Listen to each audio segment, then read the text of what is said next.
Video आवडला तर कृपया हे चॅनल सबस्क्राईब करा.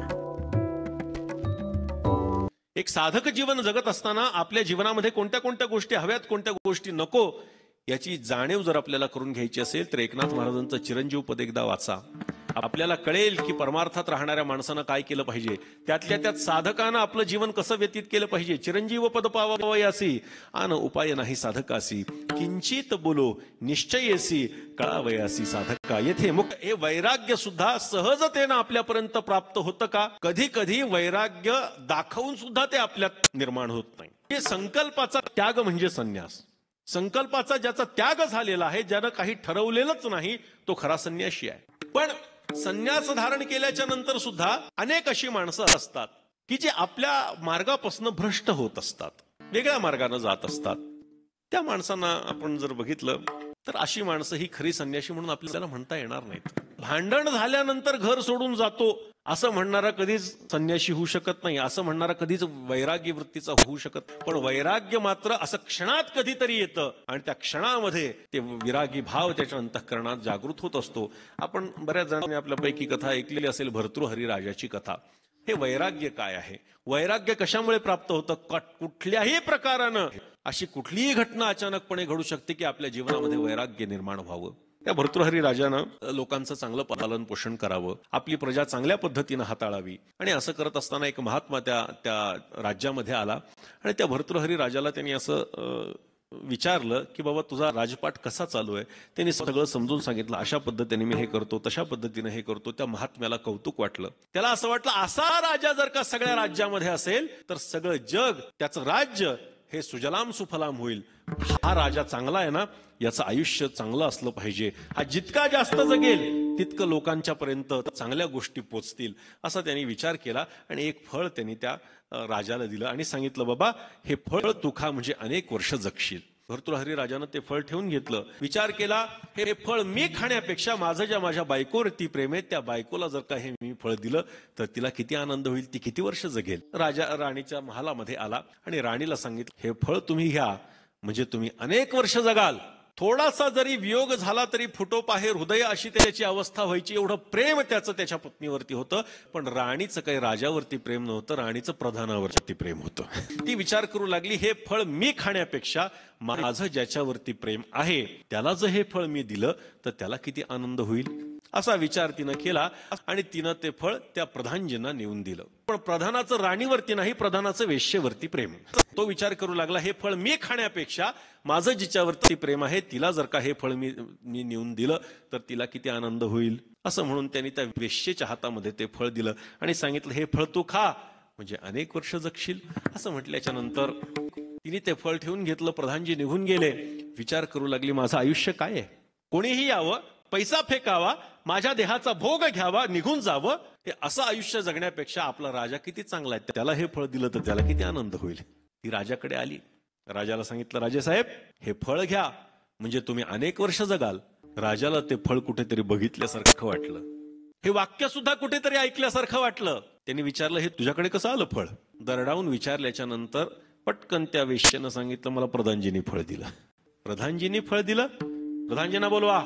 प्रधानजी आल्याच्या नंतर त्याला विचारलं, हे फळ तू हिला दिलंस? प्रधानजींनी सांगितलं, हो मीच तिला दिलं. हे फळ तुझ्याकडे कसं आलं?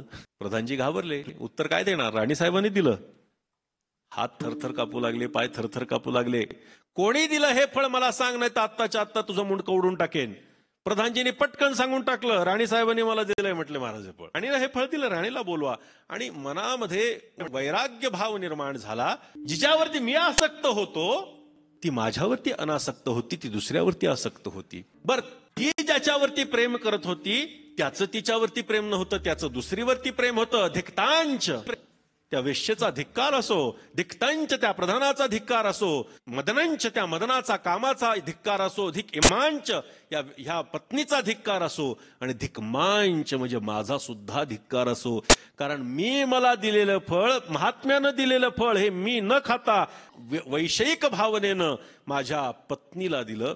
आणि त्याच क्षणाला तो भर्तृहरी राजा आपलं घर सोडून निघून गेला, पुन्हा आला नाही.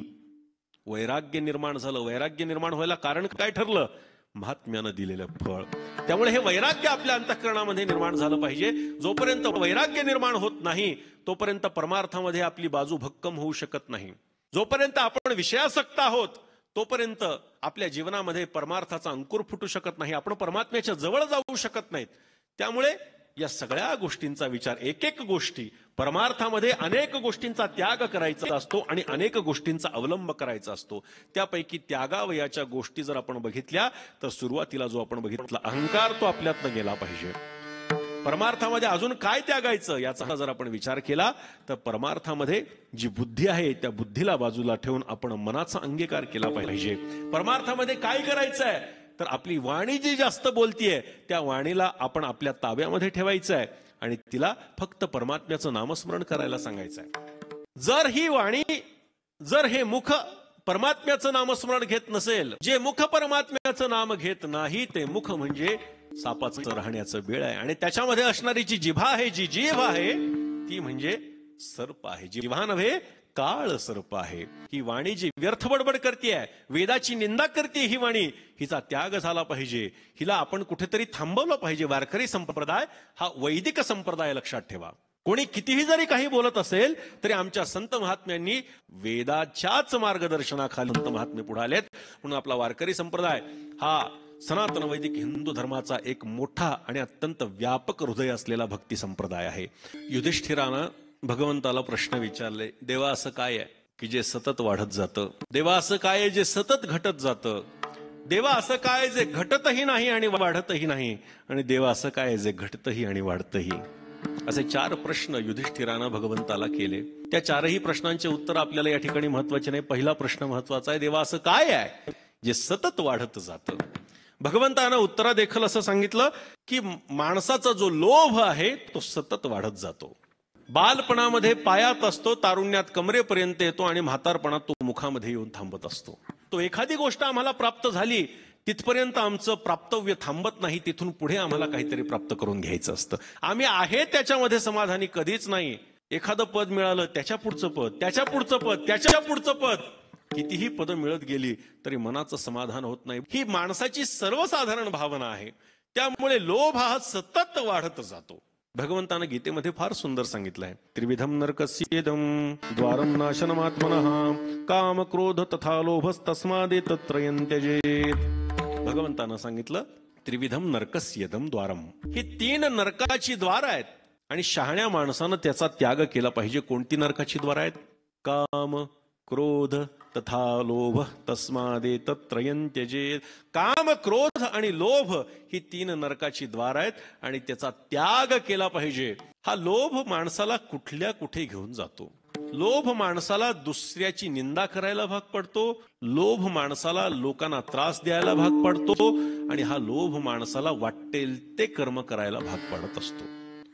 हा लोभ प्रत्येकानं त्यागला पाहिजे. जर धृतराष्ट्रानं सत्तेचा लोभ बाळगला नसता तर त्याची सगळीच्या सगळी मुलं जिवंत राहिली असती. पण सत्तेचा लोभ, भगवंत गेला मागायला की 5 गावं द्या, त्यांनी सांगितलं सुईच्या टोकावरती बसण्या एवढी माती सुद्धा तुम्हाला देणार नाही. हा लोभ दुर्योधनाच्या अंतःकरणात निर्माण झाला म्हणून त्यांना या अवस्थेप्रत जावं लागलं. लोभ हा माणसाच्या अंतःकरणामध्ये जेवढा वाढत राहील तेवढा लोकांची सुद्धा चांगल्या वाईट गोष्टी ऐकून घ्याव्या लागत असतात. एखादा लोभी माणूस जेव्हा समाजामध्ये वावरत असतो तेव्हा हा आपल्याला काहीतरी देईल ही अपेक्षा कधीच माणसाची नाही. हा काहीतरी आपलं घेईलच. गमतीनं सांगत असतो, एक माणूस खड्ड्यामध्ये पडला, आता त्याला कायम द्या घ्या, काहीतरी त्यांनी काहीतरी कोणाला द्यावं अशी त्याची काही भावना नाही. त्याच्या मनामध्ये कायम द्या द्या. आता एक माणूस आला, त्याने बघितलं खड्ड्यामध्ये पडलेत आणि त्याने हात मिळाला, शेठजी हात द्या तुम्हाला वर काढतो. हात पुढे करे, हात द्या म्हणलं की मागं करायचा. कारण देण्याची काही सवयच नाही, देण्याची काही भावनाच नाही. अशी बरीच माणसं निघून गेली. आता वर असणारा माणूस खालच्या माणसाला म्हणतोच हात द्या मी तुम्हाला वर काढतो. कोणी आला, शेठजी हात द्या. एक माणूस बघत होता, त्यांनी सांगितलं त्यांना हात द्या म्हणू नका, हात घ्या म्हणा म्हणजे ते हात पकडतील. अशी काही माणसं असतात.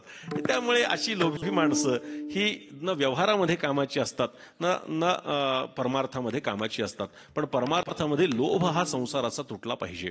परमार्थामधला लोभ जर आपला निघून गेला तर सुद्धा आपण फार मोठं एखादी गोष्ट प्राप्त करू शकतो ही भावना आपली मजबूत होऊ शकते. व्हिडिओ आवडला असेल तर कृपया चॅनल सबस्क्राईब करा.